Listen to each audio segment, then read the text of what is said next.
हाथ है तो हम परोपकार क्यों न करें, पैर है तो हम प्रदक्षिणा क्यों न करें, हृदय है तो हम भगवान को समर्पित क्यों न करें।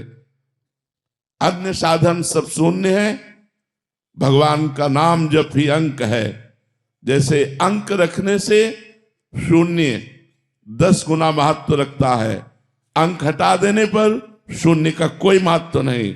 ऐसे ही भगवत चिंतन शून्य, हर सत्क्रिया यहां से ब्रह्मलोक तक ले जाएगी, लेकिन ब्रह्मलोक भी नाशवान है। आ ब्रह्म स्तंभ पर्यंतम सर्वम मायामयम जगत सत्यम सत्यम पुनः सत्यम हरिर नामयु केवलम।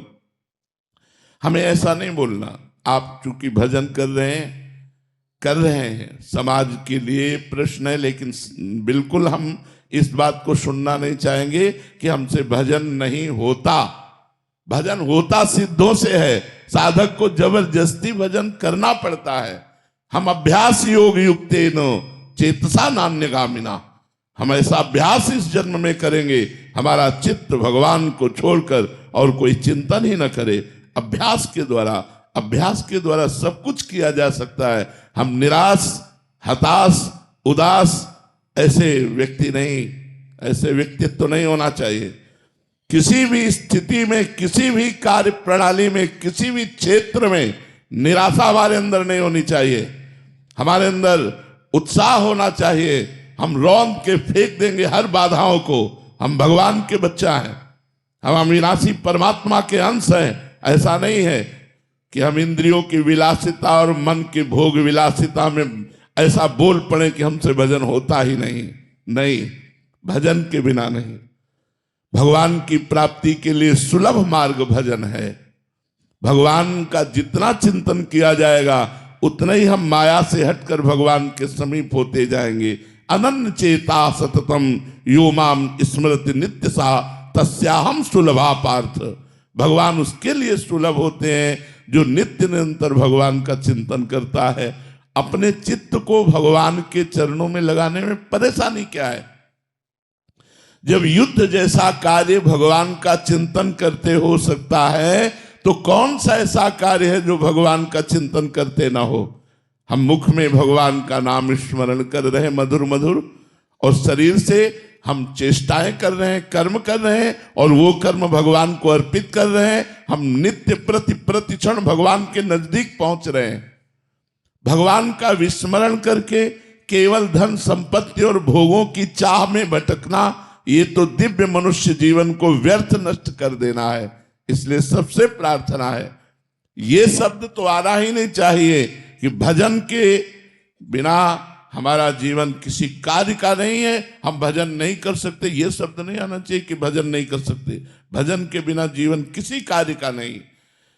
जब आप सुअर कुत्ता बनोगे तब भजन करोगे, जब आप पशु पक्षी बनोगे तब भजन करोगे।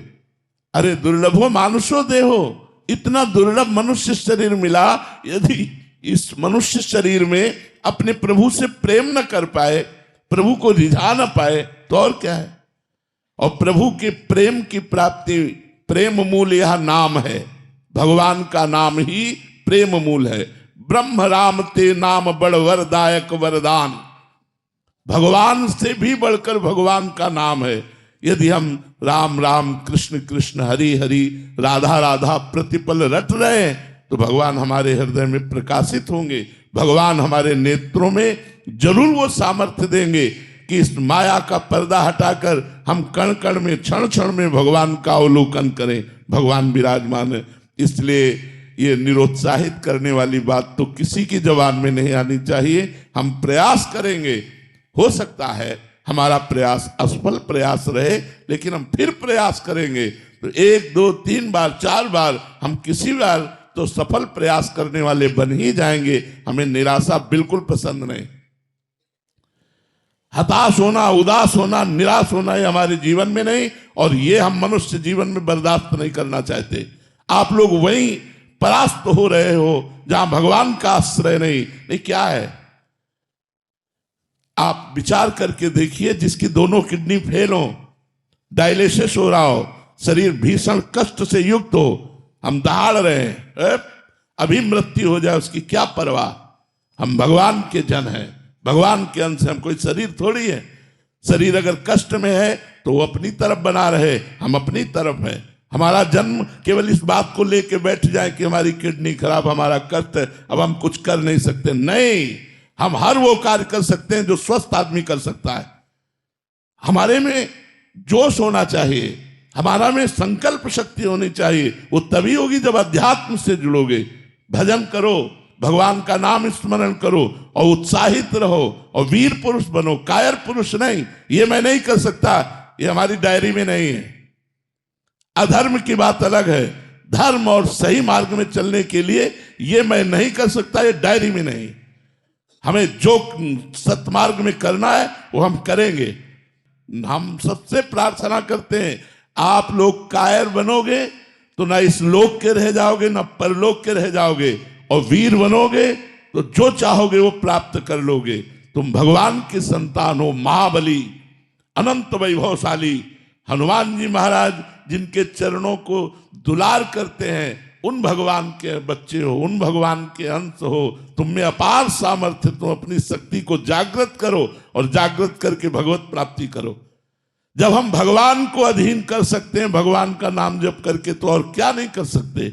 इसलिए खूब नाम जप करो। जबान हिलाने में क्या जाता है, राधा राधा राधा राधा राधा राधा, इसी से भगवत प्राप्ति हो जाएगी। जो कर्म करो भगवान को समर्पित करो, खूब नाम जप करो। राधा रमन रघुवंशी जी इंदौर से। राधे राधे महाराज जी। महाराज जी, क्या अध्यात्म स्वयं से प्रकट होता है या हमारे प्रयास से मिलता है? प्रयास से। जब हम भगवान की कृपा से सत्संग प्राप्त करते हैं तो हमारे जीवन में अध्यात्म की जिज्ञासा जागृत होती है। फिर हमारा प्रयत्न, हमारा प्रयास और भगवान की कृपा दोनों से हमारे अंदर अध्यात्म पुष्ट होता है। स्वाभाविक ऐसे नहीं जागृत होता, नहीं सबके हृदय में जागृत हो जाए। प्रयासरत है, जो तप परायण है, नियम परायण है, भजन परायण है, विषयों का त्याग करते हैं, उनके हृदय में अध्यात्म जागृत होता है। भगवान की कृपा से साधु संग और साधु संग से अध्यात्म का जागरण। साधु संग, शास्त्र स्वाध्याय, तीर्थयाटन, व्रत, नियम, संयम, इनके पालन करने से शुद्ध ज्ञान जागृत हो जाता है। जो अपने स्वरूप का बोध हो जाता है उसी को अध्यात्म कहते हैं। आत्मा का ज्ञान हो जाना, उसका बोध हो जाना ही अध्यात्म है। भगवान में निरंतर डूबे रहना ही अध्यात्म है। समझ आया जी। हिमानी पटेल जी गुजरात से। राधे गुरुजी। राधे राधे महाराज जी। महाराज जी, सत्कर्म का सही मायने क्या है? जो भगवान से जोड़ करके कर्म किया जाए। संपूर्ण संसार असत है तो इसके संपूर्ण कर्म असत हैं। उमा कहूं मैं अनुभव अपना, सत हरि भजन जगत सब सपना। है भगवान शंकर कहते हैं कि हे उमा जी, मैं अपना अनुभव बताऊं, संसार स्वप्नवत असत्य है और एकमात्र भगवान का भजन सत्य है। तो जो कर्म भगवान को अर्पित कर दिया जाए, जो कर्म धर्मयुक्त हो, जो कर्म भगवान के लिए हो, वो ही सत्कर्म है। नहीं तो सब मिथ्या है, सब असत कर्म है। और इसी कर्म जंजाल में फंस करके जीव दुर्गति को प्राप्त हो रहा है। सत्कर्म तो कोई बिरला ही करता है। सत है भगवान, जो भगवान के लिए कर्म किया जाए, जैसे माता पिता की सेवा, पुत्र की सेवा, पति की सेवा, पत्नी की सेवा, परिवार की सेवा, ये सब भगवत स्वरूप है। इन सबको भगवान की प्रसन्नता के लिए किया जाए।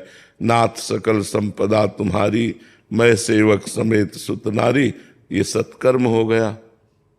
और ये मेरा, मैं ऐसा करूंगा, मैं वैसा करूंगा, ये सब असत कर्म हो गया।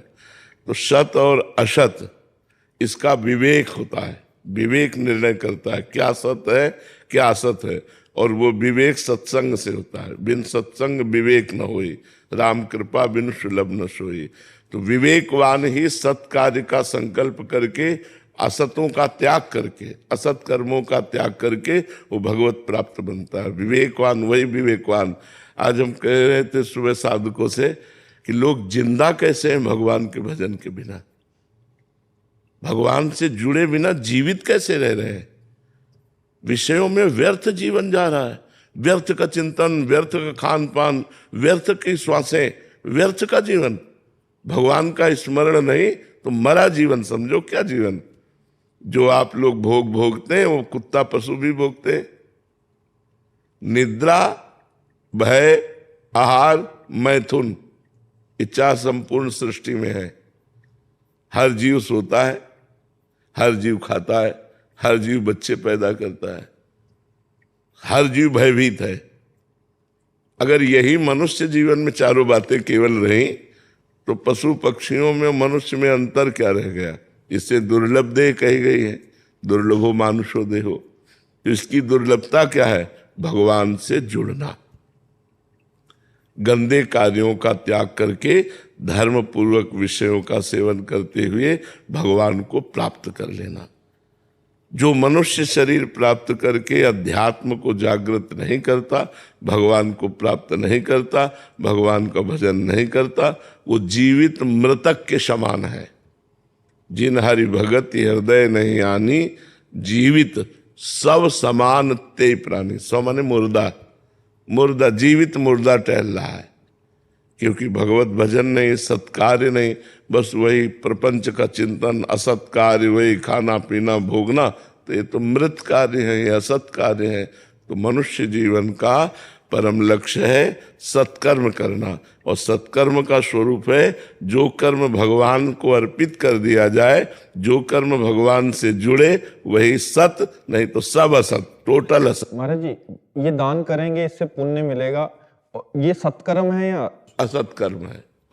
हाँ, असत कर्म है, क्योंकि भगवान से नहीं जोड़ा गया ना, तो वो आपको थोड़ा फल और दे देगा।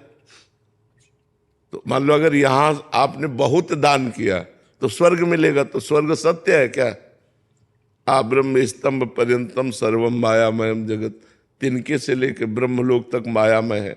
वो थोड़ा दिव्य भोग है, लेकिन अच्छा स्वप्न व्यतीत करने के बाद जगह टूटी खाट में पड़े रहे।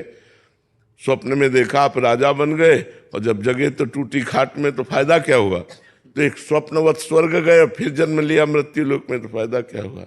केवल जो भगवान से जुड़ा हुआ कर्म वो। हाँ, वही कर्म जो हमने पुण्य किया वही कृष्णार्पणम मस्तु, अब वो भागवतिक हो गया, अब वो सत हो गया। नहीं, बड़े से बड़े पुण्य का कोई महत्व नहीं। जैसे आपको लोहे की जंजीर से बांध दिया जाए तो बंध गए, और सोने की जंजीर से बांध दिया जाए तो बंध गए। बंधन तो दोनों में है। तो पाप है लोहे की जंजीर, और पुण्य है सोने की जंजीर, बंधा तो दोनों में है। सोने की जंजीर से बांध दिया जाए तो अच्छा लगेगा क्या?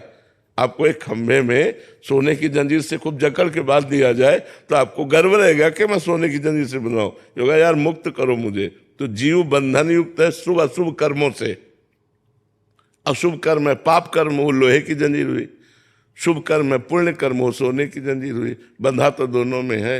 मुक्त होना चाहता है जीव, परमानंद में डूबना चाहता है, बेपरवाह होना चाहता है, वो आनंद भगवान से मिलेगा, वो जगत में नहीं है। कृष्णा सेन जी, वेस्ट बंगाल से। राधे राधे महाराज जी।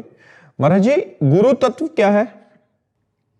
जो सर्व ज्ञान संपन्न, ब्रह्मानंदम परम सुखदम केवलम ज्ञान मूर्तिम द्वंद्वातीतम गगन सदसम तत्वमस्यादिलक्षम एकम नित्यम विमल अचलम सर्वधि साक्षिभूतम भावातीतम त्रिगुण रहितम सद्गुरुम तम नमामि। वो सद्गुरु है जो ब्रह्मानंद है, परम सुख प्रदान करने वाला है, केवल ज्ञान मूर्ति है, द्वंद्वों से परे है, मान अपमान लाभ हानि सुख दुखादि द्वंद्वातीतम, और आकाश के सदस्य सर्वत्र व्याप्त है। जैसे आकाश सर्वत्र व्याप्त, केवल ऊपर ही नहीं है, यहां भी है। ये शब्द है, शब्द गुण आकाश का है। अगर आकाश तत्व न हो तो शब्द नहीं हो सकता, शब्द गुण आकाश का है। तो गगन सदसम और तत्वमस्यादि लक्ष्यम, वो तत्व मस्यादि महावाक्यों के द्वारा उसका लक्ष्य होता है। एकम, वो एक है, वो नित्य है, वो विमल है, वो अचल है, वो समस्त भूतों का साक्षी है, वो भावातीत है, वो त्रिगुण रहित है, मायातीत है। ऐसे सदगुरु को हम नमस्कार करते हैं, जो केवलम ज्ञान मूर्ति। अमित शर्मा जी, राधा वल्लभ श्री हरिवंश महाराज जी। श्री हरिवंश महाराज जी, महाराज जी ऐसा मार्गदर्शन प्रदान करें कि जिससे हमारे हृदय में संतों के प्रति अखंड श्रद्धा, निष्ठा एवं प्रेम निरंतर बढ़ता रहे। राधा राधा राधा राधा राधा राधा।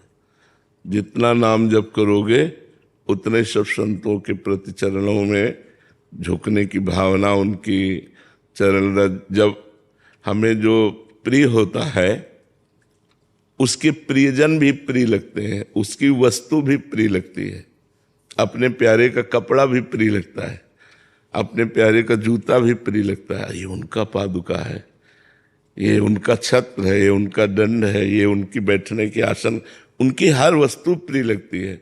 तो हमारे प्यारे के प्यारे हैं संत जन, हमारे प्यारे प्रभु हैं, और प्रभु के प्यारे संत जन हैं, वो हमें और प्यारे लगते हैं।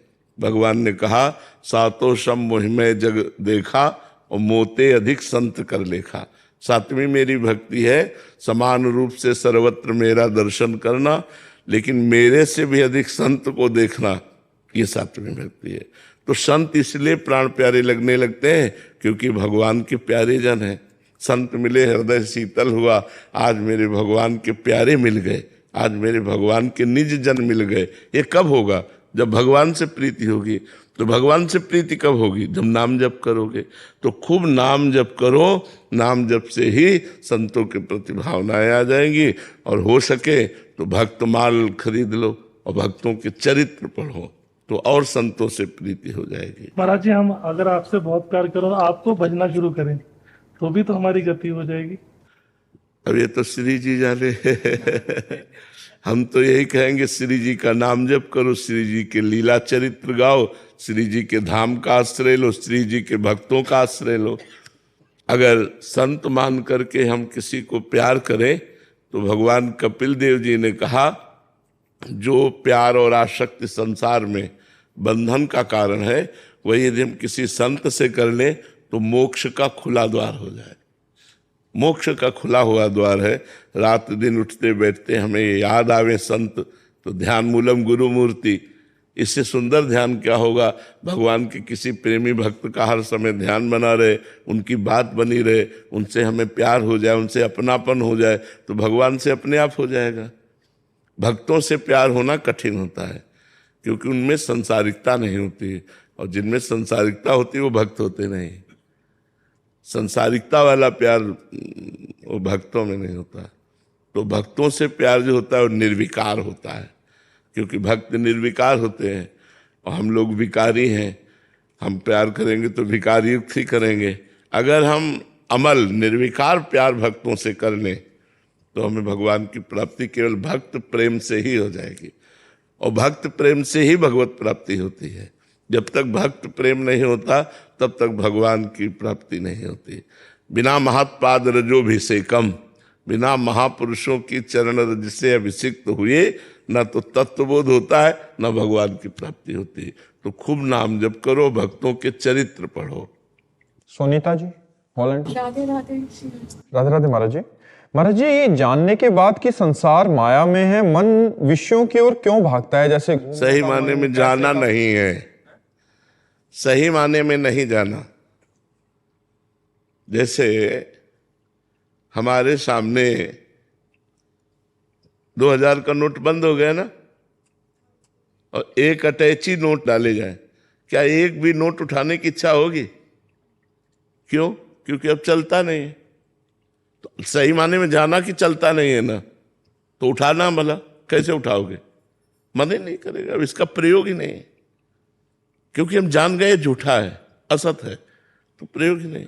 और 500 के अगर एक दो नोट फेंक दे तो इसका मतलब है हमने जो जाना सही नहीं जाना। जब सही माने में हम जान जाएंगे कि भोग असत है, तो ऐसे ही हमारा मन नहीं जाएगा जैसे 2000 के उन नोटों में मन नहीं जाएगा। तो संसार जब झूठा है, असली में हम जान जाएंगे कि नकली है, तो हमें अच्छा नहीं लगेगा। अभी हमको जबान से तो कह रहे हैं कि संसार सब झूठा है, लेकिन अंदर से बहुत सुखद लगता है, अच्छा लगता है, प्यारा लगता है, इसलिए हमारा मन जाता है। जिस दिन असली में ज्ञान हो जाएगा, जैसे स्वप्न में हमको लगता है कि हम सोते हैं, स्वप्न में तो लग रहा होता है वो जो हम कर रहे हैं वो कर रहे हैं, लेकिन क्या कुछ कर रहे होते हैं? क्या कुछ नहीं कर रहे होते। लेकिन ये पता कब चला? जब हम जग जाते हैं। स्वप्न में थोड़ी पता चलता है कि मैं सो रहा हूं, मैं स्वप्न देख रहा हूं। उसमें तो गिर रहे हैं, पिट रहे हैं, खा रहे हैं, जो भी देख रहे हैं सत्य देख रहे हैं। वो असत कब हुआ? जब जगे तो लगा अरे यार ये तो स्वप्न था। ऐसे ही जब सच्चा ज्ञान हो जाएगा तो ये संसार स्वप्न की तरह झूठा नजर आएगा और भगवान सत्य नजर आएंगे। अभी हमारे को पता है गलत है, लेकिन सही माने में पता नहीं गलत है। जीव चाहता है सुख और शांति, सुख और शांति के लिए सारी चेष्टाएं करता है, और दुख और अशांति परिणाम में मिलता है। सुख और शांति के लिए सारी चेष्टाएं की जाती है, परिणाम में दुख और अशांति मिलता है, क्योंकि दुख और अशांति ही है यहाँ। सुख शांति तो भगवान में है, और भगवान से जुड़ा नहीं तो उसे दुख और अशांति ही मिलती है। भगवान की शरण में होकर भगवान का नाम जप करो, तब असली ज्ञान प्राप्त होगा कि संसार झूठा है। अभी तो नकली ज्ञान है हमारा, असली ज्ञान नहीं। असली ज्ञान है जिसको जान गए झूठा है, फिर झूठा है वो, उससे हमारा कोई लगाव नहीं, उससे हमारा हृदय का कोई भी कनेक्शन नहीं, तो बात मानी जाए।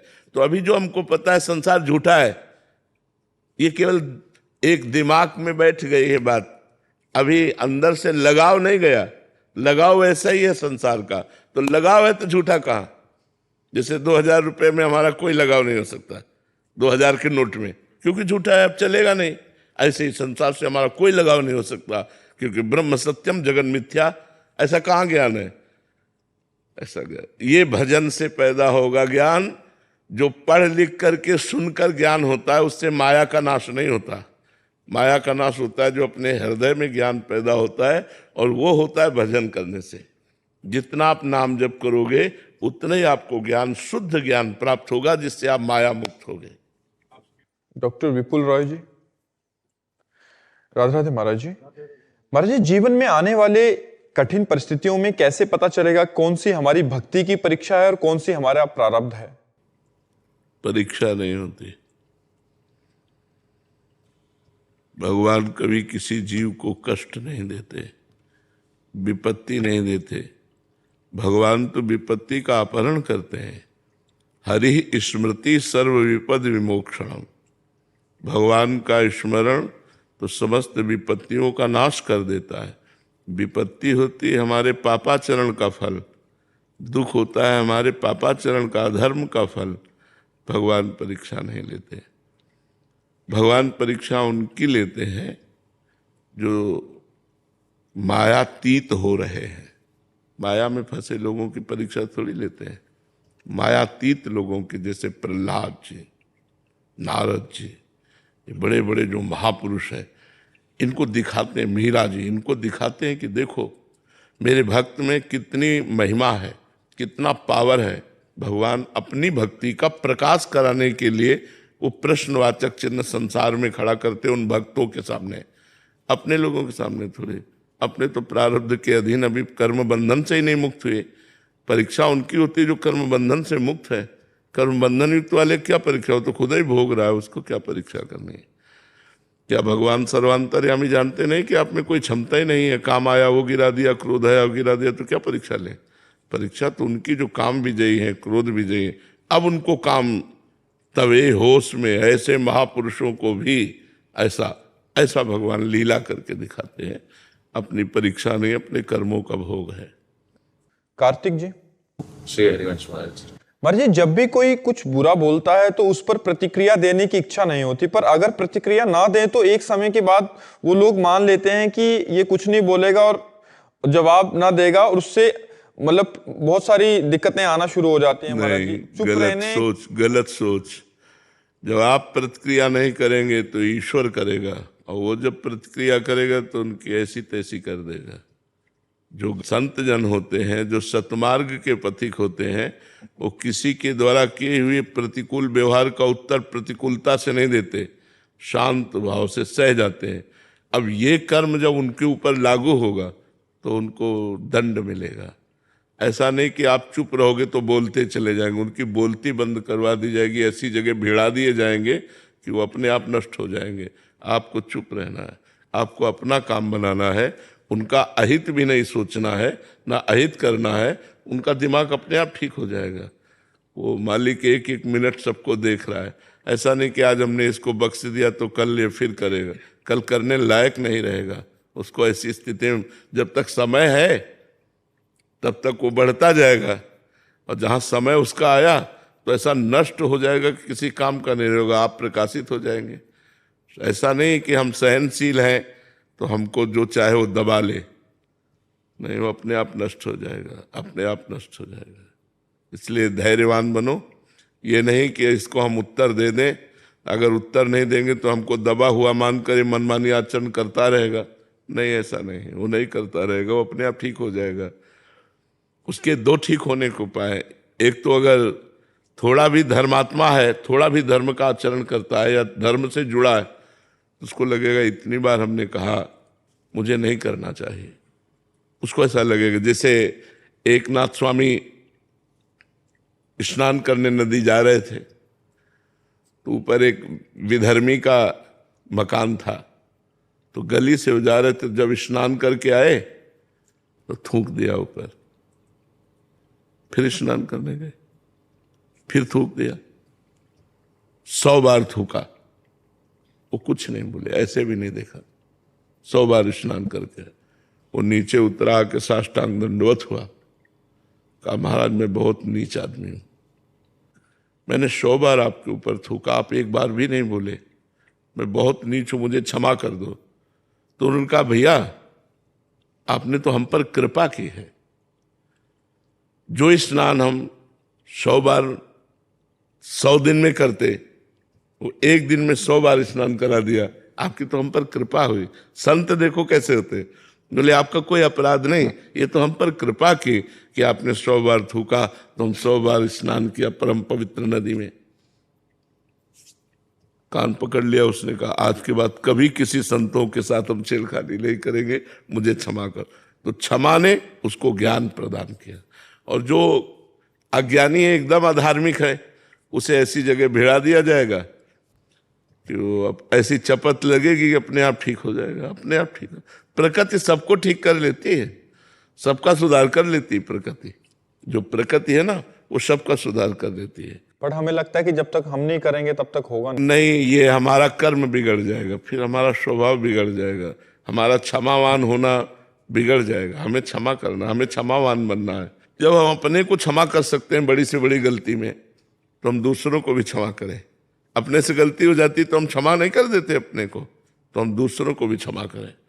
दूसरों से भी गलती हो गई, वो हमारे प्रति ही सही, पर हम क्षमा करें। क्षमावान बलवान होता है, क्रोधी बलवान नहीं होता, वो तो निर्बल होता है। एक ने गाली दी, तुमने थप्पड़ जमा दिया, तुम निर्बल हो। उसने गाली दी, तुम मुस्कुरा के चल दिए, ये बलवान है। तो क्षमा बलवान है। तो आप शांत रहिए। ऐसा जरूरी नहीं है कि उत्तर नहीं देंगे तो वो बढ़ता चला जाएगा और हमको दबा लेगा, ऐसा नहीं है। वो प्रकृति है, ईश्वर है, अपने आप ठीक कर देगा। मनोज जी। राधे राधे। राधे राधे महाराज जी। महाराज जी, संसार के दायित्वों को निभाते हुए अहंकार और मन के विकारों से मुक्त होकर उस परम तत्व का अनुभव किया जा सकता है क्या? हाँ, क्यों नहीं किया जा सकता। क्या राजा जनक अपने राजपाट का दायित्व नहीं निर्वाह कर रहे क्या? क्या महाराज अम्बरीश जी अपने राजपाट का अनुभव नहीं कर रहे क्या? पूरा व्यवहार कर रहे हैं, पूरा सब। क्या महाराज दशरथ जी अपने राजपाट का अनुभव नहीं करेगा? ब्रह्म उनके घर में बालक बन के खेल रहा है, इससे बढ़कर और कौन भगत हो सकता है? तो हम देखते हैं कि जितने बड़े बड़े संत महात्मा प्रकट हुए, वो सब गृहस्थों के हाथ प्रकट हुए। और बड़े बड़े संत महात्माओं का उदर पोषण गृहस्थों से ही तो होता है। हमारे वस्त्र, हमारा भोजन, हमारी व्यवस्था गृहस्थों से ही तो चलती है। तो गृहस्थ में कोई छोटा मोटा आश्रम आप समझते हो? गृहस्थ बहुत बड़ा आश्रम है। गृहस्थों के यहाँ संत प्रकट होते हैं, गृहस्थों के यहाँ संतों की सेवा होती है, और गृहस्थ स्वयं मेहनत करके खाता है, दूसरों को खवाता है और भजन करता है। उससे बढ़िया भगत और कौन हो सकता है? हम लोगों का तो एक ही काम है, भजन केवल करना। लेकिन हमारी आवश्यकताओं की पूर्ति तो गृहस्थ से होती है। गृहस्थ अपनी आवश्यकताओं की पूर्ति खुद करता है, दूसरों की आवश्यकताओं की पूर्ति करता है और भजन करता है, इसलिए वो बड़ा है। तो गृहस्थी में क्यों नहीं हो सकता? अपने कर्तव्य को भगवान की पूजा मानकर करो, ईमानदारी से धन कमाओ, परिवार का पोषण करो, नाम जप करो, आए हुए भूखे टूटे एक अतिथि की सेवा करो, बढ़िया भगवान की प्राप्ति सहज में हो जाएगी, तत्वबोध सहज में हो जाएगा। हम चलें, धर्म से चलें तब है। अब मनमानी भोग विषय सेवन करें, नशा करें, इधर उधर के आचरण करें तो फिर वो तो पशुता है, उसमें तो फिर ज्ञान कहाँ से आ जाएगा। पुलकित वैद्य जी, राधे राधे महाराज जी। महाराज जी, आप कह रहे हैं कि आप विदेश में रहते हैं, वहाँ विदेश में भोग विलास अधिक है, प्रयास के बावजूद भी मन विचलित हो जाता है, ऐसे में नाम जप की निरंतरता कैसे बढ़े? देखो, भोग विलास तो लंका में भी बहुत था, लेकिन विभीषण जी ने भक्ति की कि नहीं की? हम वही बात बार बार आपको दोहरा रहे हैं। हमारा जिद्दी स्वभाव होना चाहिए। हम जिस कार्य को करना है उसे करके रहेंगे, चाहे लाख बाधाएं आए, मुझे परास्त कोई नहीं कर सकता। अगर हमारा स्वभाव इस कोटि का रहेगा तो हमें कोई परास्त नहीं कर सकता। लंका निश्चर निकर निवासा, यहां कहां सज्जन कर वासा।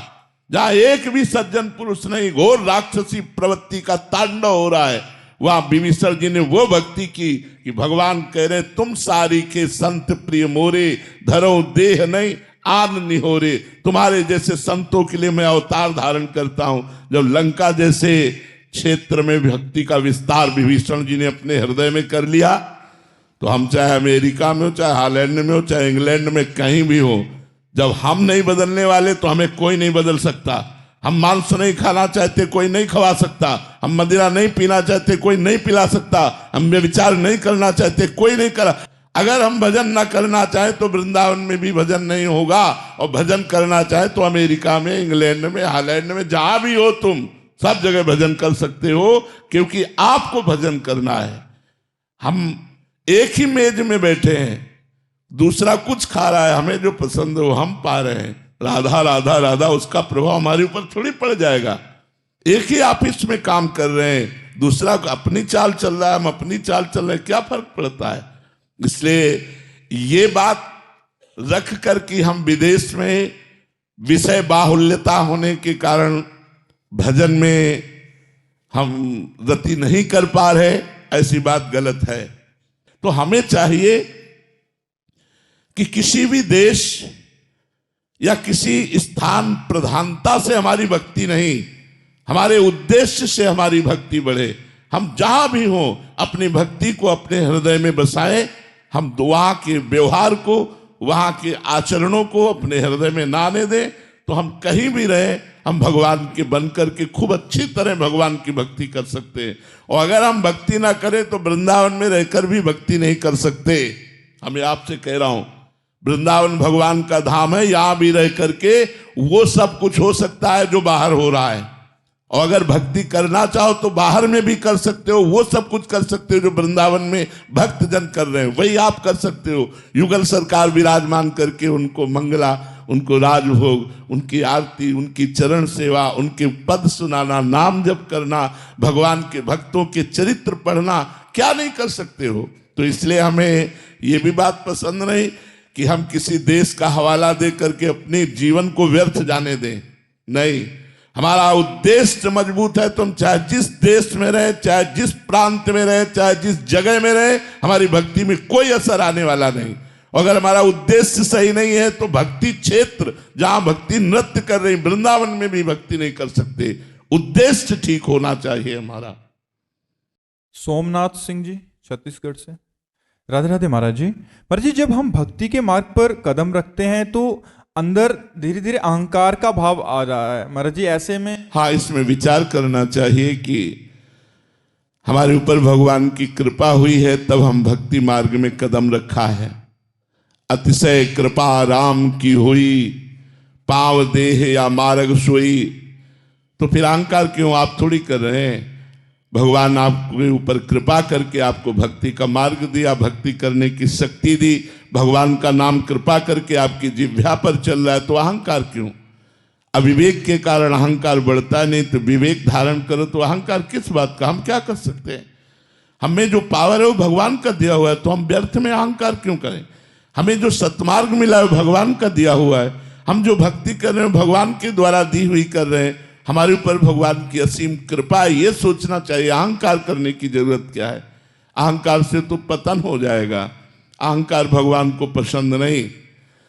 अहंकार अज्ञान के कारण हो रहा है, उसको हटाइए। भगवान की कृपा है, आपके द्वारा जो भक्ति हो रही है, हाँ बिल्कुल। अगर अहंकार रखेंगे तो जो हो रही है वो भी छूटती चली जाएगी और काम क्रोध आदि आपके ऊपर हावी हो जाएंगे और गिर पड़ोगे। जिसने जिसने अहंकार किया उसे मुंह की खानी पड़ी। अहंकार का त्याग करो, अहंकार ठीक नहीं है। सगुन जी, महाराज जी, हम बोलते हैं कि श्री जी की इच्छा है, श्री जी की कृपा है, लेकिन कहीं ना कहीं हमारे मन की इच्छा होती है, हम अपनी मन की इच्छा पूरी बोलते रहो ठीक हो जाओगे, बोलते रहो ठीक हो जाओगे। हम अपनी इच्छा को दबा के श्री जी की इच्छा बोलते रहे धर्म में। श्री जी की इच्छा कभी पाप में नहीं, धर्म में। तो हमारी जो अंदर की इच्छाएं वो धीरे धीरे समर्पित होती जाएंगी। हम पहले वाणी से तो बोलते रहे श्री जी की बड़ी कृपा है, श्री जी की बड़ी कृपा है, श्री जी की आज इच्छा से ये वृंदावन आना हुआ, श्री जी की इच्छा से परिक्रमा लग गई, श्री जी की इच्छा से आज सत्संग में हम बैठे हैं, श्री जी की इच्छा। अगर हम ऐसे बोलते रहे तो वही बात हमारे अंदर चली जाएगी और अंदर का जितना अहंकार मल है जो कि मैं करता हूं वो धुल जाएगा। आप वाणी से ऐसे कहते रहिए, चिंता मत कीजिए, ये वाणी की बात ही अंदर जाकर आपको पवित्र कर देगी। डॉक्टर कविता जी, राधे राधे महाराज जी। महाराज जी, जीवन का सत्य क्या है? भगवान को देख लेना, एक बार भर नेत्र भगवान को देख लेना, ये सत्य है। भगवान को देख लेना। जो लोग कहते हैं मृत्यु सत्य, वो खुद जानते ही नहीं मृत्यु तो असत्य है। किसकी मृत्यु होती है? आत्मा अजर अविनाशी है। पंचभूत में मिल गए, कोई नहीं मरा। मरा कौन? कोई नहीं मरा। बोले मृत्यु सत्य, मृत्यु कहां से सत्य है? किसकी मृत्यु सत्य है? आत्मा तो अविनाशी अजर अमर है, उसे कभी मरना नहीं होता। और पंचभूतों में मिल गए तो मृत्यु किसकी हुई? किसी की नहीं। तो सत्य क्या है? भगवान, भगवान का भजन। उमा कहाऊं मैं अनुभव अपना, सत हरि भजन जगत सब सपना। सत्य है भगवान। अगर भगवान का भजन हो रहा है तो आपका सत्य में जीवन जा रहा है। अगर भगवान से विमुख हो तो भोग में जीवन, नरक में जीवन है, मृत जीवन है, मृत जीवन। जिन हरि भगति हृदय नहीं आनी, जीवित सब समान ते प्राणी। वो मुर्दे के समान जिंदा माना जाता है जिसके हृदय में भगवान का स्मरण नहीं चलता, भगवान नाम जप नहीं हो रहा हो। व्यर्थ जीवन है। मरोगे तो क्या लाद के ले जाओगे? बिल्डिंग, बैंक बैलेंस, परिवार, रिश्तेदार, नातेदार। तुम्हारा ये शरीर भी यहीं भस्म हो जाएगा। 4 दिन की चांदनी देखो, 40 वर्ष व्यतीत हो गए, 50 वर्ष व्यतीत हो गए, पता नहीं चला। अब पता नहीं कितनी श्वासें हैं, उनमें भी कौन सा रोग आने वाला है। कैंसर आ जाए, क्या आ जाए, क्या परेशानी आ जाए, और उस समय भगवान का भजन कर पाएंगे क्या? अभ्यास नहीं किया स्वस्थ में रहकर भजन करने का, तो अस्वस्थ अवस्था में फिर भजन नहीं होता। इसलिए यावत स्वस्थ मिदम कलेवरम यावत च दूरे जरा। जब तक तुम्हारा शरीर स्वस्थ है, बुढ़ापा दूर है, भजन करके भगवान की प्राप्ति कर लो। नहीं तो फिर अगर इस जन्म को व्यर्थ में नष्ट कर दिया तो अगला जन्म पता नहीं, नाली का कीड़ा बने, भूत बने, प्रेत बने, क्या बने, कुछ भरोसा नहीं हमारे कर्मों का। जब इतना बड़ा महात्मा एक हिरन के चिंतन में अगला जन्म हिरन का पा सकता है, तो हम लोग सुअर कुत्ता बन जाए तो कौन सी बड़ी बात है। इसलिए होश में निरंतर भगवान का स्मरण करते हुए ये बात समझ लो कि हर श्वास, हर मिनट, हर घंटा, हर प्रहर, हर दिन, हर मास, हर वर्ष वही सत्य है जिसमें भजन किया गया, भगवान से चित्त को जोड़ा गया। और अगर भजन नहीं किया गया तो हर श्वास व्यर्थ जा रही है, हमारा समय व्यर्थ जा रहा है। इसलिए सत्य है भगवान और भगवान का भजन। सूर्य प्रसाद जी, महाराष्ट्र से। राधे राधे महाराज जी। महाराज जी, गुरु तो हर समय हमारे साथ नहीं होते, तो हमें कैसे पता चले कि ये कैसे रास्ता तुमने जाना गुरु साथ नहीं रहते? गुरु को व्यक्ति मान लिया क्या? अगर गुरु को व्यक्ति मान लिया तो गुरु बनाया ही नहीं तुमने, अभी गुरु माना ही नहीं। गुरु व्यक्ति नहीं होता, गुरु तत्व होता है, और तत्व तुम्हारे साथ रहता है। व्यक्ति रूप में अगर हम गुरु को केवल मानेंगे तो हम गुरु को नहीं मान पाए। गुरु को मानना तत्व अखंड मंडलाकारम व्याप्तमेन चराचरम तत्पदम दर्शितमेन तस्मै श्री गुरुवे नमः। अखंड मंडल में कोई भी कण ऐसा नहीं जहां गुरुदेव ना हो, तो यहां भी गुरुदेव है। कोई भी समय नहीं जहां गुरुदेव ना हो, तो इस समय भी गुरुदेव है। सब में गुरुदेव, तो मेरे हृदय में भी गुरुदेव, क्योंकि अखंड मंडलाकारम व्याप्तम एन चरा अचरम, जड़ चैतन्य सब में गुरुदेव व्याप्त है, तो मेरे हृदय में भी गुरुदेव बैठे हुए हैं। हम गुरुदेव से एक मिनट भी दूर नहीं है। तो ये बात कहना कि गुरुदेव तो हमारे पास नहीं रहते, गुरुदेव तुम्हारे हृदय में ही बैठे, तुम्हारी छाती में ही बैठे, तुम अनुभव तो करो। तुम उनको दूर अनुभव करोगे तो दूर अनुभव करोगे, वह नजदीक अनुभव करोगे तो नजदीक अनुभव करोगे। जैसा बहिरंतश्च भूतानाम अचरम चरमेव च सूक्ष्मा तद विज्ञेयम दूरस्थम चांति के तत्। भगवान कहते हैं कि अगर तुम अनुभव करोगे दूर तो दूर, आंतरिक तो बिल्कुल आंतरिक हृदय में ही, बाहर तो बाहर, भीतर तो भीतर, जिधर चाहो वो सर्वत्र विराजमान है। तो ऐसा अनुभव करो, गुरुदेव हमारे मस्तिष्क में बैठे, हमारे हृदय में बैठे, गुरुदेव हमारी एक एक चेष्टा देख रहे हैं, गुरुदेव हमारी एक एक बात जान रहे हैं। तत्व स्वरूप गुरुदेव तुम्हारी रक्षा कर रहे हैं, तुम्हें सत्मार्ग में प्रेरित कर रहे हैं, ऐसी भावना करो। अमृता धवन जी दिल्ली से। राधे राधे महाराज जी। महाराज जी, अगर मृत्यु पहले से ही तय है तो अकाल मृत्यु भी पहले से तय है? नहीं, अधिक पाप बन जाने पर, कोई महत अपराध बन जाने पर अकाल मृत्यु का दंड दिया जाता है। अकाल मृत्यु तय नहीं होती, तय होती है मृत्यु कि समय पूरा हुआ और वो शरीर छूट गया, अचानक घटना घटी और शरीर छूटा है, कोई महान पाप बन गया जिससे उसको दंड रूप में अकाल मृत्यु दिया गया। अकाल मृत्यु पहले से तय नहीं होती, तय होती है मृत्यु। अकाल मृत्यु अधिक महत अपराध बन जाने से, कोई जाने या न जाने कोई महत अपराध बन गया तो उसकी आयु क्षीण हो जाएगी, और आयु क्षीण होकर अकाल मृत्यु का योग बन जाएगा, उसका शरीर छूट जाएगा। महाराज जी, जैसे कोई छोटा बच्चे भी अगर हो जाए तो उनका पूर्व का कोई बड़ा प्रारब्ध है? हाँ हाँ, अरे बच्चा तो शरीर तो मान लो 2 वर्ष का है, लेकिन वो तो बहुत पुराना है ना, आत्मा तो पुरानी है ना, कर्ता तो पुराना है। शरीर बदलने से क्या है, कपड़े बदलने से तुम थोड़ी बदल जाओगे, पहचानने वाला पहचान लेगा। ऐसे ये कपड़े हैं, कपड़े बदलने से काल की नजर में धोखा नहीं दे सकते, काल तो पहचानता ये वही है जो ये कर्म किए था, उसी कर्म के अनुसार उसको दंड मिलेगा। चाहे गर्भस्थ शिशु हो, चाहे जन्म लेने वाला हो, चाहे जन्म ले चुका हो, चाहे 2 वर्ष का हो, चाहे 20 वर्ष का हो, काल की नजर में कोई बचता नहीं है, उसे अवश्य भोगना पड़ता है। गंगा जी हरियाणा से। महाराज जी, ऐसा कहा जाता है कि इंसान पूरी जिंदगी कुछ ना कुछ सीखता रहता है। महाराज जी, आपके भी जीवन में कुछ अभी सीखने के लिए बाकी है महाराज जी, या सीख रहे हैं? बाकी है, क्योंकि वो ज्ञान अनंत है, इसलिए जब उसका अंत नहीं है तो हम कैसे कह सकते हैं कि हम पूर्ण ज्ञानी हैं। वो अनंत ज्ञान है, अनंत वैराग्य है, अनंत प्रेम है हमारे परमात्मा का। इसीलिए वेद भी नेति नेति कहते हैं। वेद कहते नहीं, इतना ही नहीं है, क्योंकि अगर वेद भी प्रमाणित कर दे कि वो इतना ही है तो उसे अनंत नहीं कहा जा सकता। ज्ञान अनंत है, वैराग्य अनंत है, प्रेम अनंत है। इसलिए साधु का पूरा जीवन अनुभव युक्त होने पर भी प्रतिपल अनुभव होता रहता है, प्रतिपल अनुभव होता रहता है। तो अनुभवी संतों से हम इसीलिए सुनते हैं कि वो जो 10वें वर्ष में अनुभव किया वो 10 सेकंड में हमें प्रदान कर देते हैं। तो अनुभव तो चालू ही है, साधक साधक ही रहता है, सिद्ध होने पर भी साधक रहता है, क्योंकि प्रतिपल अनुभव बढ़ता जाता है और वो अनंत है, इसलिए कभी पूर्ण नहीं होता, और वो हमारे हृदय में है इसलिए कभी अपूर्ण नहीं रहता। वो हमारे हृदय में है इसलिए अपूर्ण नहीं रहता, और वो अनंत है इसलिए कभी पूर्ण नहीं रहता। इसलिए जब किसी महापुरुष को देखो तो वो दैन्य भाषा में बोलेगा, मैं अधम हूँ, मैं नीच हूँ, हाँ हम पर भगवान की कृपा है, बस ऐसी बात बोले, क्योंकि वो असीम समुद्र है, अथाह समुद्र है ज्ञान का। तो कितना जितना ज्ञान जाना वो अपनी बुद्धि के अनुसार जाना। हमारी बुद्धि कितनी है, जैसे समुद्र के किनारे एक होती सीपी, सीपी वो एक ऐसे होती है, उससे समुद्र की था थोड़ी ली जा सकती है।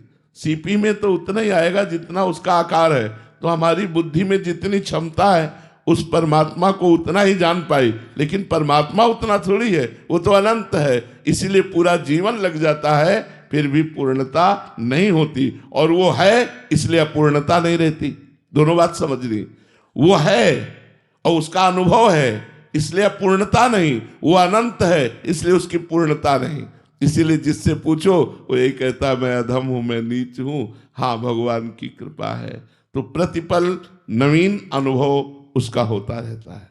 महाराज जी आप आगे पूछ रहे हैं कि महाराज जी शिष्य बनने से और गुरु बनने तक के सफर में, महाराज जी आज आप गुरु हैं तो आपको कैसा फील होता है? नहीं, हम गुरु नहीं हैं। हम हृदय से कहते हैं हम गुरु नहीं हैं, हम एक पोस्टमैन हैं। आपकी बात श्री जी तक, श्री जी की बात आप तक पहुंचाते हैं और उसकी फीस हमें मिलती है श्री जी का प्यार, श्री जी का दुलार। गुरु जी श्री जी हैं, गुरु जी श्री जी है और आपकी बात आपके गुरु श्री जी तक पहुंचाई और श्री जी की बात मंत्र, नाम, लीला, साधना ये आप तक पहुंचाई। हम केवल पोस्टमैन हैं, गुरु वो हैं, शिष्य आप हैं, पोस्टमैन हम हैं। समझ रहे ना? हम गुरु नहीं हैं। गुरु तो श्री जी है, हमारी लाडली जो है, हमारे लालजू महाराज वंदे कृष्णम जगत गुरुम। हम सब उनके बात कहने वाले हैं। उनकी बात आप तक पहुंचा दी, आपकी बात उन तक पहुंचा दी और पीछे हट करके आपको भी प्रणाम किया और उनको भी प्रणाम किया और हमें फीस मिली उनका कृपा कटाक्ष, उनका दुलार, उनका प्यार। बस यही हम कर रहे हैं। महाराज जी सबको लगता है कि अब गुरु जी हैं, सब प्रणाम नमस्कार दंडवत कर रहे हैं, माला। अब सबको क्या लगता है अब हम क्या बता सकते हैं? लोगों को जो लगता है वो अलग बात है। हमारी हम गुरु बनने योग्य नहीं है। गुरु हमारी श्री जी हैं। हमारा कार्य जो हमें गुरुदेव ने दिया, ये बांटो, वो बांट रहा हूं। उनका कार्य, उनकी नौकरी कर रहा हूं। उनकी बात उनको बता देता हूं, आपकी बात श्री जी को बता देता हूं। श्री जी ये सब आपकी शरण में है, आपके हैं, अब आप देख लीजिए। बस इतना कार्य हमारा है। हम गुरु नहीं हैं, हम शरणागत प्रियालाल के हैं। प्रियालाल ही हमारे गुरु हैं, वही आप सबके गुरु हैं, वही आप सबका पालन पोषण उद्धार करेंगे। हम तो निमित्त मात्र केवल हैं। महाराज जी शिष्य बनना कठिन है, गुरु बनना कठिन है? शिष्य बनना कठिन है। जो सही शिष्य बन गया वही गुरु बन जाता है। शिष्य बनना कठिन है, सबसे कठिन कार्य है शिष्य बनना। क्योंकि इसमें अहंकार को पूर्ण समर्पित करना होता है। तन मन वचन से उनकी दासता बहुत कठिन है, बहुत कठिन है। अपने अहंकार को नष्ट होते देख करके कोई अच्छा साधक प्रसन्न होता नहीं तो जलता है। तो गुरुजनों की जो मार पड़ती है वो अहंकार पर पड़ती है, और अहंकार की मार सबको बर्दाश्त नहीं होती।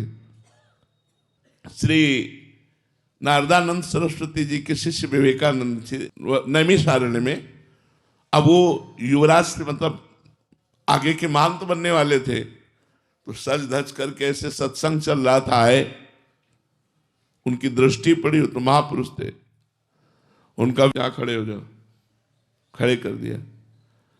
एक आदमी से कहा गौशाला से जाओ, गोबर गीला करके लाओ, पूरी छविया भर के इसकी खोपड़ी पे रख दो।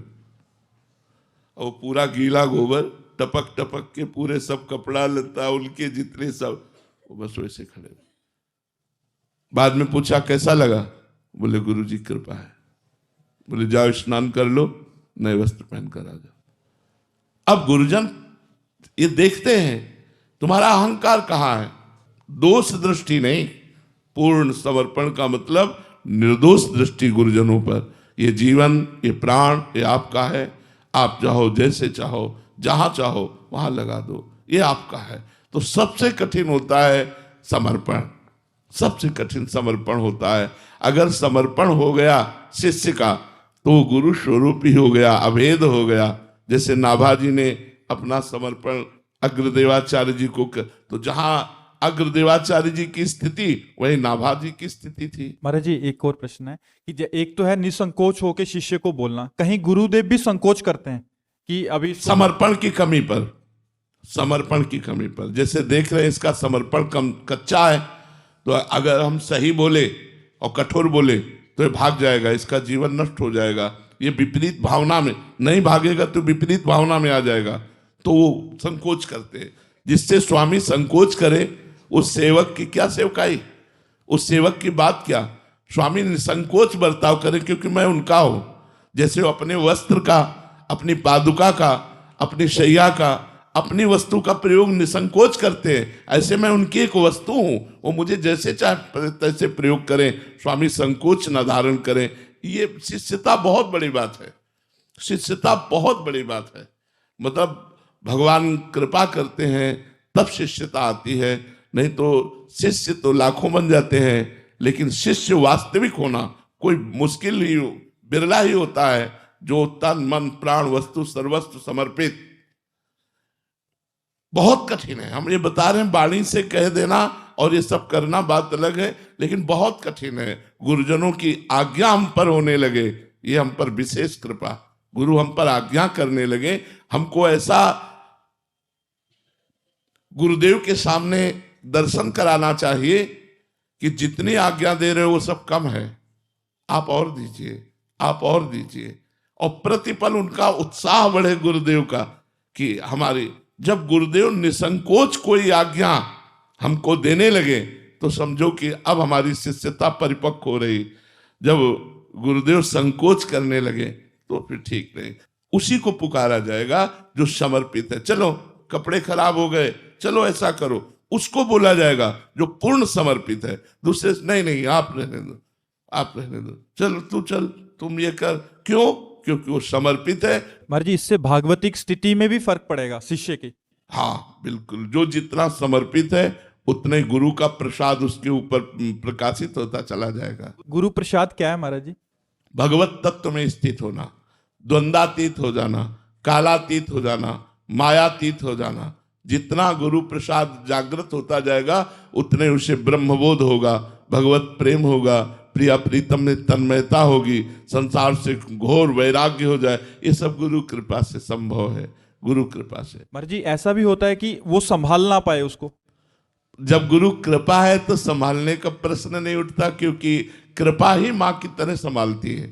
जो गुरु कृपा है वही माँ की तरह शिष्य को संभालती रहती है। श्री राधा वल्लभ लाल की जय। यही प्रश्न अगर गृहस्थ साधकों के लिए करें, उनके पास तो सहज में विषय उपलब्ध हैं, तो लंबे समय तक विषयों का भोग करने के बाद भी अरुचि हो जाती है क्या? नहीं, कभी नहीं होती।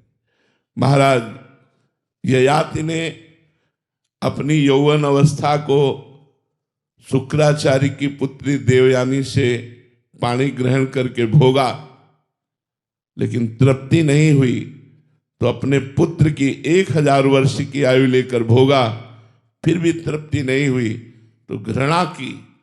धिक्कार है ऐसी वृत्ति को। मैंने अपने पुत्र की आयु को भी भोगा, फिर भी तृप्ति नहीं, इसलिए मैं अनुभव अपना लिखता हूं साधकों के लिए। महाराज ये आती कि संपूर्ण सृष्टि की स्त्रियां, जौ धान्य भोग सामग्री एक पुरुष को मिल जाए तो भी तृप्ति नहीं होगी, उसे त्यागना ही पड़ेगा। त्यागात् शांतिरंतरम, त्याग से शांति होगी, ना कि भोग से। भोग भोगते भोगते वृद्ध हो जाता है, फिर भी वृद्धावस्था में उसकी असत चेष्टाएं बनी रहती हैं, वो चेष्टाओं से मुक्त नहीं हो पाता। इसलिए साधना के द्वारा विषयों का त्याग करके मनोनिग्रह और इंद्रिय निग्रह करके जो भगवान में स्थित है वही विजयी है, अन्यथा नहीं। महाराज जी, साधकों के लिए एक प्रश्न था। महाराज जी, बहुत लंबे समय तक लगता है कि इंद्रिय संयोग ना होने के कारण, सतोगुण और संतों का संग होने के कारण वो विश्राम को, पर महाराज जी फिर एक ऐसी स्फुरना आती है। गलत। स्फुरना जब तक शांत नहीं हो जाती तब तक हम काम विजयी नहीं मान सकते, समस्त भोगों के त्यागी नहीं मान सकते। लेकिन नहीं, जब तक स्फुरना है, जब तक वो चिंगारी है और उसकी शांति नहीं हुई तो ज्वाला बनने में देर नहीं लगती चिंगारी को। देवर्षि नारद जी ने कहा है, साधना करते करते ये विषय इच्छा तरंगवत हो जाती है, अगर उसे संयोग मिल जाए भोगों का तो समुद्रवत होने में देर नहीं लगती। इसलिए एक वैश्या गांव में रहती थी, तो वहां से संत निकलते थे, तो उनसे पूछती थी, बाबा जी तुम्हारी दाढ़ी पवित्र कि हमारे बकरे की दाढ़ी अच्छी? वो कुछ नहीं बोलते थे, रोज उपहास करती। एक दिन उनको भागवतिक संकेत हुआ कि तुम्हारा शरीर छूटने वाला है। उन्होंने कहा, भाई गांव की वैश्या को बुला लाओ। बुला लाए। कहा, बेटा मेरी दाढ़ी पवित्र। तो उनका, महाराज जी आज तक आप नहीं बोले। बोले, अब जा रहा हूं, अब जा रहा हूं तो बोल रहा हूं कि मेरी दाढ़ी पवित्र, लेकिन जब तक जाने का संकेत नहीं हुआ तब तक नहीं बोल सकता। अर्थात जब तक इस धराधाम में शरीर है तब तक सावधानी रखनी है, जीते जी सावधानी रखनी है। शिव विरंचिका मोहई को है बपुरान। महाराज जी बहुत लंबी लड़ाई है। बहुत लंबी लड़ाई से कोई ये न समझ ले कि 10-20 माला जप कर हम काम विजयी हो जाएंगे, क्रोध विजयी हो जाएंगे। नहीं, ये भजन करने से कम होते हैं और भगवत साक्षात्कार करने से बिल्कुल ना के समान। लेकिन संयोग बन जाए तो गिरने के चांस रहते हैं। इसलिए आजीवन साधु को या साधक को अपने उपासना मार्ग में एक लक्ष्मण रेखा रखनी चाहिए कि इसको हम क्रॉस नहीं करेंगे। अगर वो क्रॉस कर गया तो गिर जाएगा। देखो, अपने लोग तो साधना करते हैं। देवर्षि नारद जी सिद्ध पुरुष हैं और उनको भी काम ने परास्त कर दिया। भगवान से ब्याह की वृत्ति मांगने लगे कि मेरा ब्याह हो जाए। भगवान ने बंदर का रूप दे दिया तो भगवान को शाप भी दे दिया इसी आवेश में आकर। शनकादि सिद्ध महापुरुष हैं, वैकुंठ में भगवान के पार्षदों ने रोक दिया तो खड़े रहना चाहिए, क्या जाता है। लेकिन उनको क्रोध आ गया, वैकुंठ में क्रोध आ गया और शाप दे दिया। श्री अक्रूर जी महाराज भगवान के परम प्रिय महाभागवत, लेकिन जब सेमंतक मणि उनको मिली तो भगवान द्वारिकाधीश को छोड़कर काशी चले गए और वहां यज्ञ करने लगे सेमंतक मणि के प्राप्त धन से। तो इन सब सिद्ध पुरुषों में ये स्फुरणाएं देखी गई। इसलिए जैसे काम है तो भगवान का पुत्र ही बना जाकर प्रद्युम्न, प्रद्युम्न जी कामावतार भगवान है। तो ये काम क्रोध आदि कोई साधारण शत्रु नहीं है कि आप 2-4-10 दिन 2-4-10 महीने भजन किए हो आप काम विजयी हो गए, क्रोध नहीं। जब तक जीवन है तब तक लड़ाई लड़ते रहो, सावधान रहो। यही डर ही डरपि हरिवंश हित, जिनो भ्रमय गुण सलिल पर, जी नामन मंगल लोक तिहु, सुहरिपद भज न विलंब करे। मेरा माया क्या बिगाड़ लेगी, इसी गलती ने गलती करा दी। जितने लोग गलत हुए वो इसी बात से गलत हो गए कि मेरा माया क्या बिगाड़ लेगी। बस हरिवंश महाप्रभु कहते यही डर ही डरपि हरिवंश हित, जिनो भ्रमय गुण सलिल पर, जिह नामन मंगल लोक तिहु, सुहरिपद भज न विलंब कर। जिनका नाम तीनों लोकों का मंगल करने वाला है उन भगवान श्री हरि का आश्रय ले लो, भजन करो और डरते रहो कि कहीं ये त्रिगुण माया के बहाव में बह न जाएं। बड़े बड़े बह गए, इसलिए बहुत होश में। कभी अहंकार न करे कि मैं समस्त विकारों से दूर हो चुका हूं, अब मेरा विकार क्या बिगाड़ सकते हैं। ऐसा बिल्कुल नहीं। बहुत प्रचंड भगवान की माया का आकर्षण है, बड़े बड़े ब्रह्म ऋषियों को मोहित कर लेती है। अपने तो साधारण लोग हैं, बहुत संभल के चले। महाराज जी त्याग केवल साधना से ही हो पाएगा, दूसरा कोई उपाय नहीं। साधना अत्यंत अनिवार्य है। भोग भोगने से तृप्ति नहीं हो सकती, किसी को नहीं हो सकती। आप सब गृहस्थ बैठे हुए हैं, गृहस्थ जन देख ले कि आपको तृप्ति हो गई? नहीं। नवीन नवीन भोग भोगने की इच्छा इस शरीर को भोगा अब इस शरीर को भोगे, इस पद्धति से भोगा अब इस पद्धति से भोगे, ऐसी लालसा बनी रहती है जब तक भगवत चरणारविंद में पूर्ण रूप से मन समर्पित नहीं हो जाता। पूर्ण समर्पित मन में भी सावधानी और भय रखना चाहिए, कहीं भी हमारे मन की स्थिति कभी किसी संयोग वसात वो विषयों में न चली जाए। इसीलिए जो साधक होते हैं वो बड़े सावधान रहते हैं।